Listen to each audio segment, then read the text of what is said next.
A mature philosophy of life originates in a natural thoughtfulness. To live without thinking is to fail in the proper use of the powers and faculties with which we have been endowed. To think without applying our thoughts to the conduct of our affairs is to substitute mere intellectualism for intelligence. It is seldom possible to perfect a personal philosophy without study, through which we become familiar with the deepest and noblest convictions of mankind.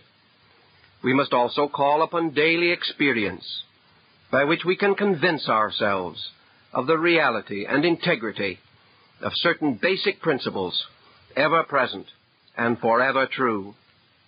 Beyond both study and experience are the internal faculties of the soul, and these must bestow final certitude upon our convictions. If, therefore, we live simply and wisely, seeking first the improvement of our inner lives, reserving an open heart and mind, we shall be guided and directed according to our needs and understanding. Each person must discover his own philosophy of life, and it is not fair or right to impose our codes upon others. It is also our responsibility, however, to share one with another such experiences as may have common value. We desire, therefore, not to convert or to convince, but to invite such a sharing with the sincere hope that some mutual good will be accomplished. My life has been devoted to the consideration of those essential doctrines which have most advanced the human state. Yet it would not be entirely fair to say that I have borrowed my convictions from antiquity, or addicted myself to the words or thoughts of the famous or the illustrious. I have chosen rather a course tempered by observation and experience, and mellowed by reflection. Weighing all things, I have chosen to cling to that which was good for me, and most serviceable for those who have sought my help and guidance. From my search for the good and the necessary, I have come to the following convictions. I believe in one supreme and absolute power at the source of life, the cause of all living, and that this ineffable principle may justly and truthfully be named the One and the Good. Whether men call this universal divinity, God, or Allah, or Brahma, or Tao, is of no great concern, for such terms and titles reveal differences of language, but not divergence of ideas. Man has come to know this sovereign good through the seekings of his mind and the longings of his heart. It seems to me, however, that believing in good, and in a God everywhere existing, and forever the source of wisdom, justice, truth, and love, we must in the end come to the realization that all the workings of this creative power are necessary, beautiful, and virtuous. The universe in which we live is one of innumerable manifestations of the divine will. The world, therefore, must be essentially good, for it is not conceivable that a principle shall create contrary to its own nature. If, then, there shall appear to be injustice, inequality, and calamity in the world, they must originate not in the divine understanding, but in human misunderstanding. If it is not given to us to know all things and to solve all mysteries, we must seek through faith, hope, and charity for the beautiful and the good. The will of the eternal power is revealed to us through the laws governing the formation, generation, growth, unfoldment, and improvement of created things. Through reflection, we may experience the realities of these laws and discover them to be both wise and kind. We venerate eternal principles through obedience and through a cheerful acceptance of the lessons of daily living. the end of all learning, the fruits of all labors and endeavors, and the consummation of the deepest and most devout instincts and intuitions of our souls, are that we shall come to honor and obey the rules of the vast plan of which we are the conscious and separate parts. All arts, sciences, philosophies, religions, crafts, and trades can enrich our inward lives to the degree that we realize that through them the sovereign laws of existence are variously revealed and manifested for our advancement and enlightenment. I believe that human consciousness is a being separate from the body which it inhabits, and that this consciousness existed prior to embodiment and will survive the dissolution of its physical form. I am convinced of this not only by the authority of religion and philosophy, but also by a natural sense within myself. This belief is reasonably sustained by the circumstances of living. It is difficult to rationally maintain that man is born, suffers, and dies without reason or purpose, nor is it conceivable that experience, knowledge, and understanding, which are obviously and undeniably the richer fruits of living, should cease and be utterly dissolved by the phenomenon of death. Neither can I accept the doctrine of an eternal judgment with everlasting rewards and punishments, meted out at the end of one frail and imperfect span of years in this world. In the economy of nature, and in the benevolence of an abiding providence, all creatures possessing within them the life of the Creator must have an eternal continuance of themselves or in universal being. Life as we know it must therefore be an episode in a larger existence. For this and other reasons, I believe in the doctrine of rebirth as a pattern of life most honorable for man, most suitable to things known and seen, and best calculated to reveal the eternal goodness of the sovereign being. I am willing to accept the challenge of growth, to believe that I have lived before and will live again. My present state is the sum of my previous existences, and I am endowed with the powers and potentials of improvement by which I may advance my destiny according to my deserts and merits.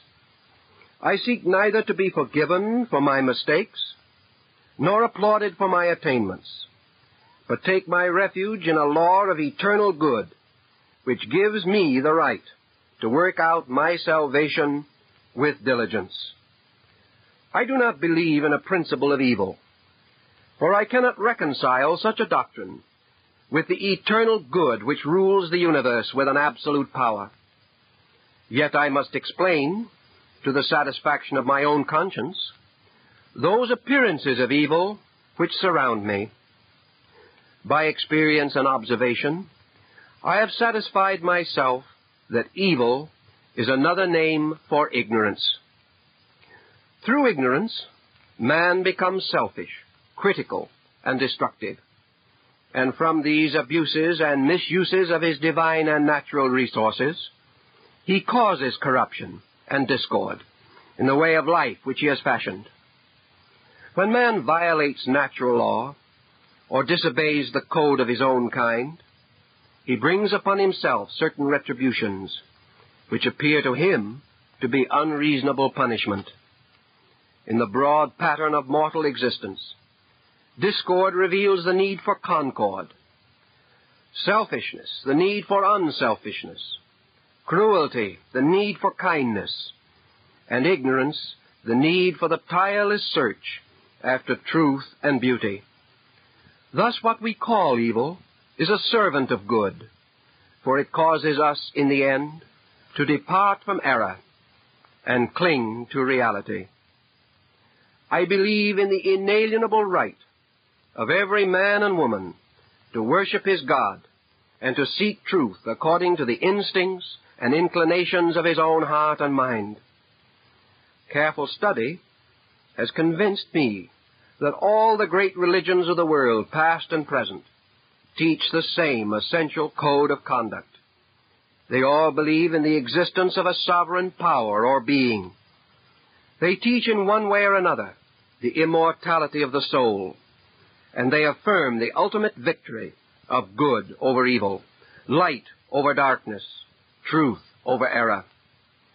It seems to me that as the earth has many climates suitable for the development of living creatures, so faith may have many names, but named or nameless, comforts and inspires those of sincere spirit who seek the consolation of devout belief. I would therefore never seek to convert a man from his faith or to another, but rather would help him in any way that I can to find the richness and fullness of his own religion.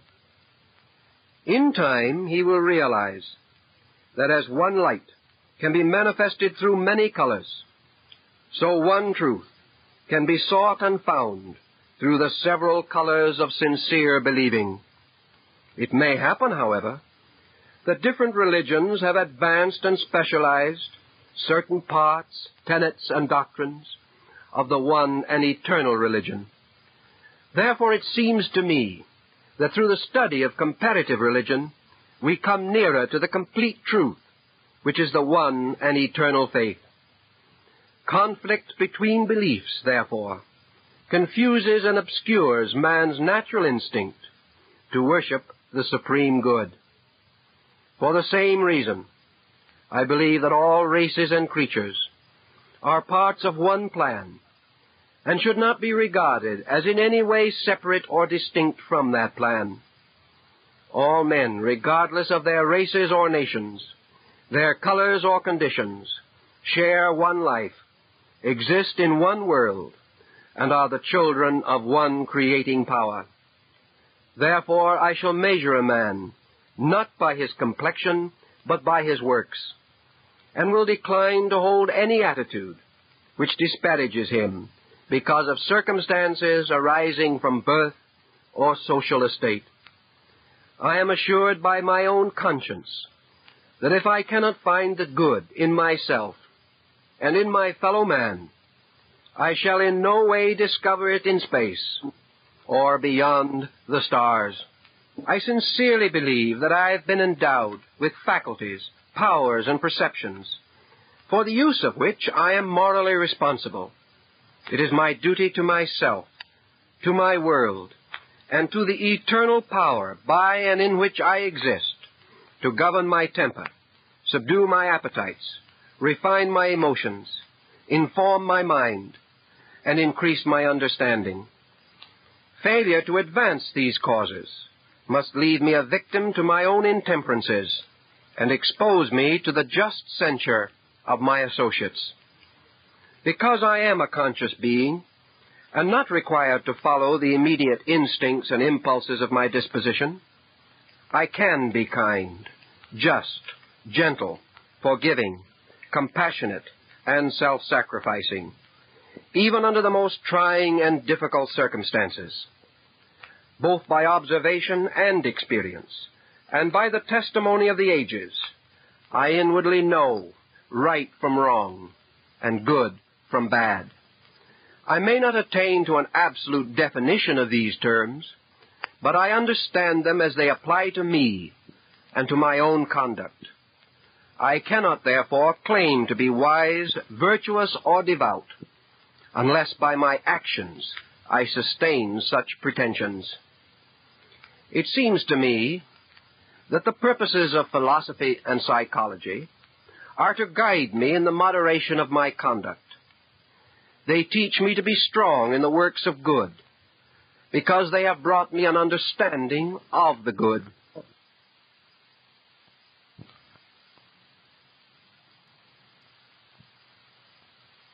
Philosophy is not merely a branch of learning, it is a way of life. Unless I practice that way, I have no part in philosophy, or in true science, or in pure religion, for they all teach the same. I therefore shall judge that man to be good, to be wise, and to be devout, who, according to his own abilities and limitations, is striving to live well and to bring his own thoughts and emotions under the control of enlightened understanding. Words without works are dead, and a beautiful belief that does not lead to gentleness of spirit is fruitless. It may well be that we shall all fall short, but we shall count that man a hero who does his best, for we know that his sincere effort will be rewarded with greater insight.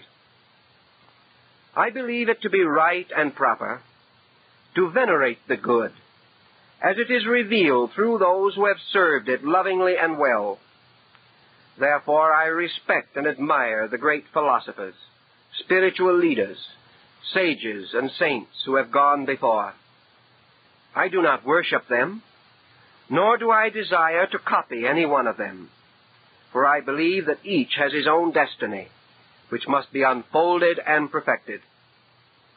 If we should respect our parents, who are the sources of our being, should we not also respect the wise, who are the sources of our well-being? I am therefore grateful that good men and women have lived, and I gladly bestow upon them the recognition and appreciation which were denied to most of them while they lived. I believe that we may outgrow our teacher, but never our duty to remember him with gratitude. I find a great consolation in the realization that these good and great leaders were mortals like ourselves, with shortcomings like our own. For by these facts and signs, I realize that it is possible for an imperfect man to be so dedicated to truth that he may serve others and contribute to the dissemination of eternal realities. I believe that it is just and proper that we should take full advantage of all new discoveries in every branch of learning.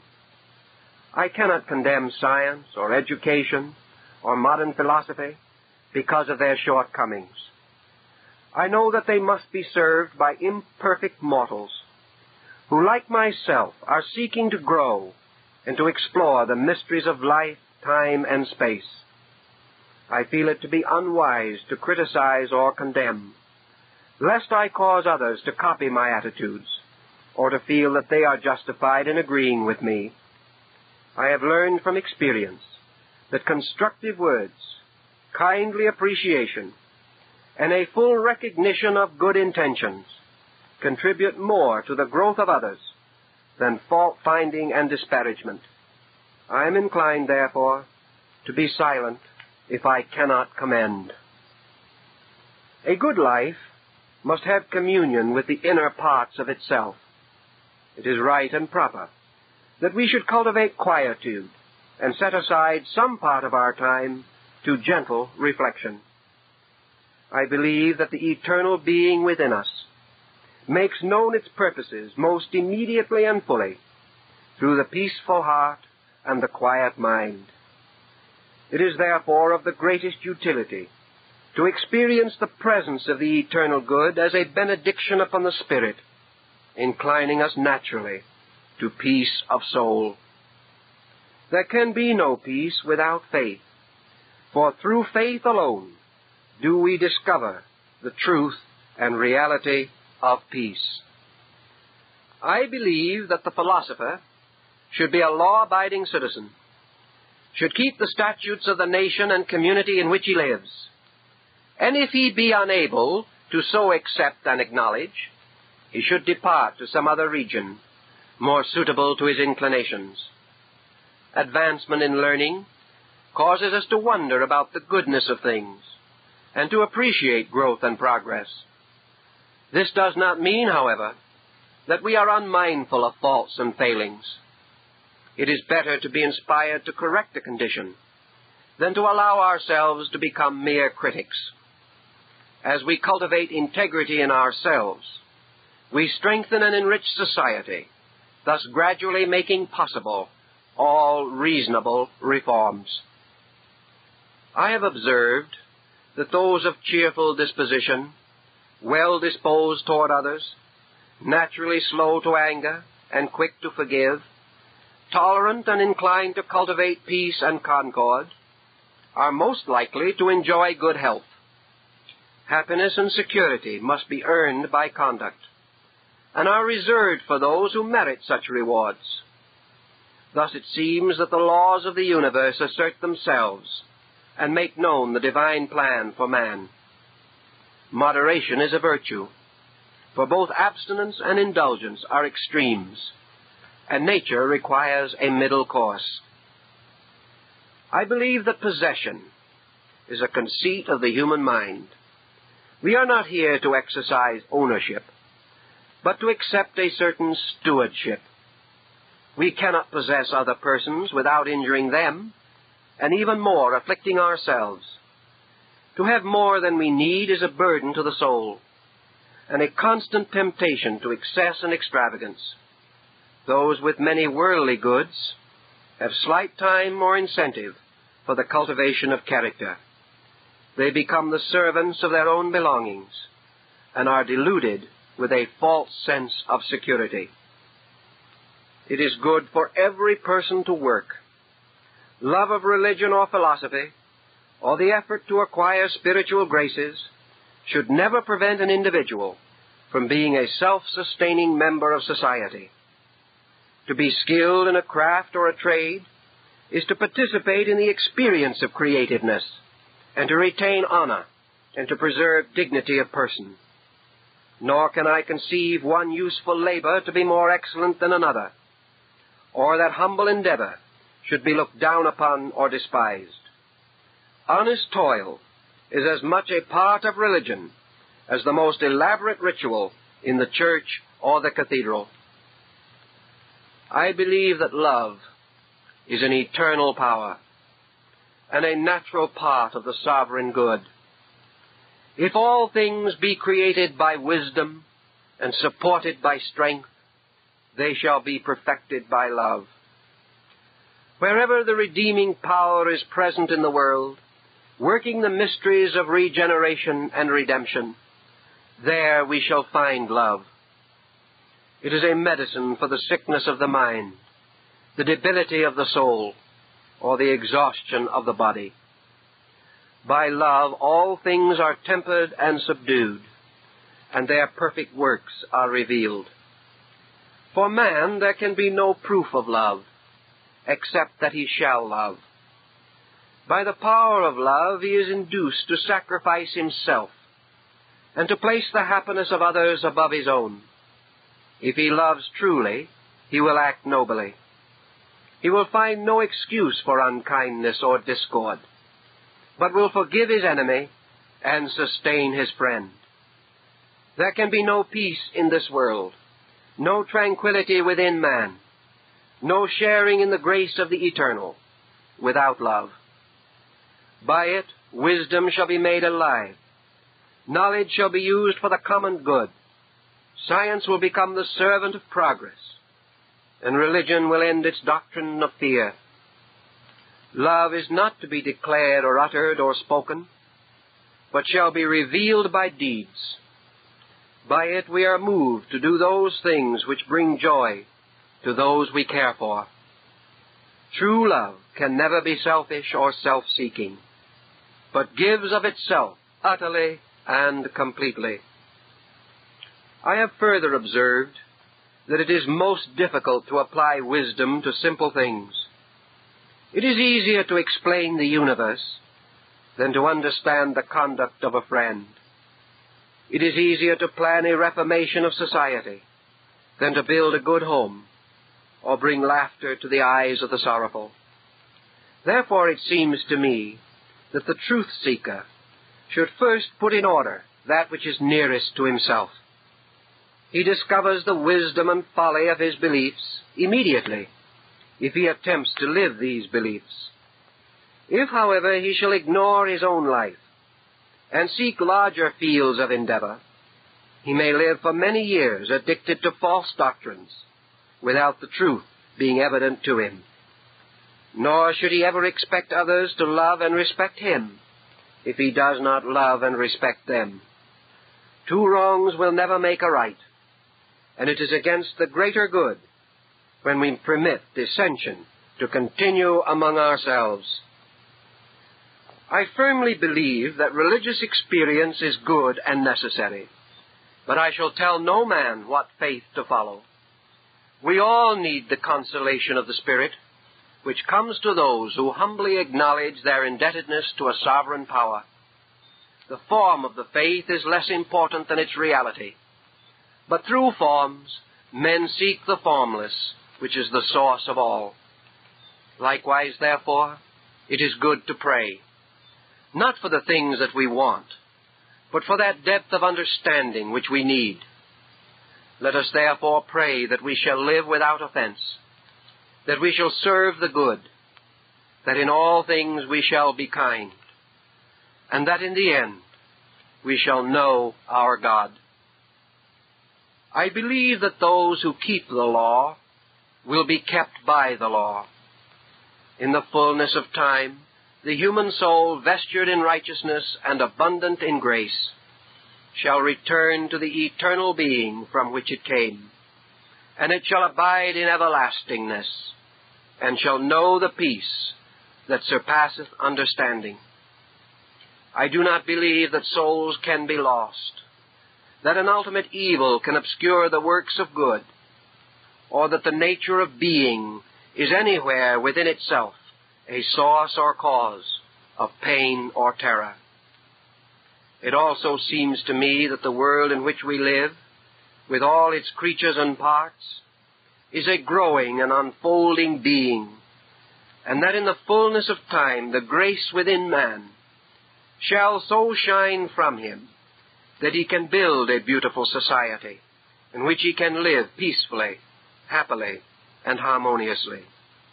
In those days there will be good government, freedom from crime and want, and mankind will collectively be aware of its own purpose and will gloriously and gladly serve that purpose.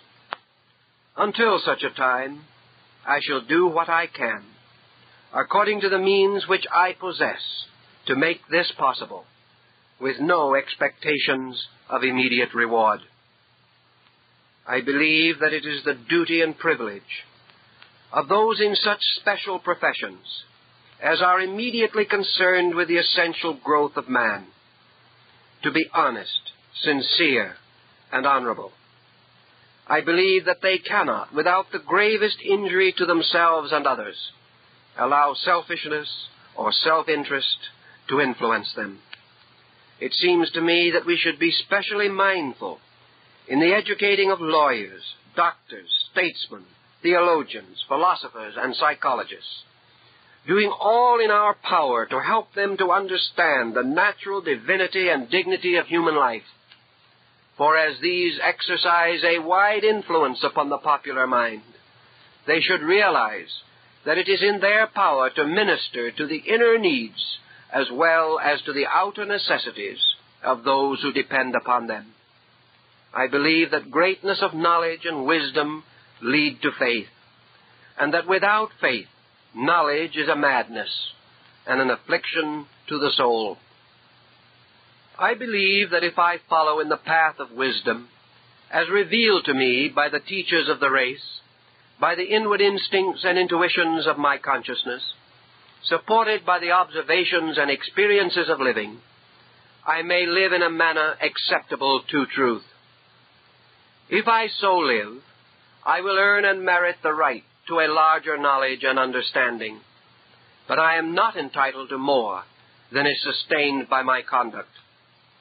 Furthermore, if I devote myself to works of friendliness, refraining insofar as I am able from destructive actions and thoughts, I may face the future with serenity of spirit. I shall live without fear and die without fear, for I shall have justified my faith. Believing in a universe of truth and beauty, I shall meet each day without question or doubt. I shall remember the past without regret or remorse, and I shall look to the future for the fulfillment of all good things. Beyond this I do not know, and I cannot do.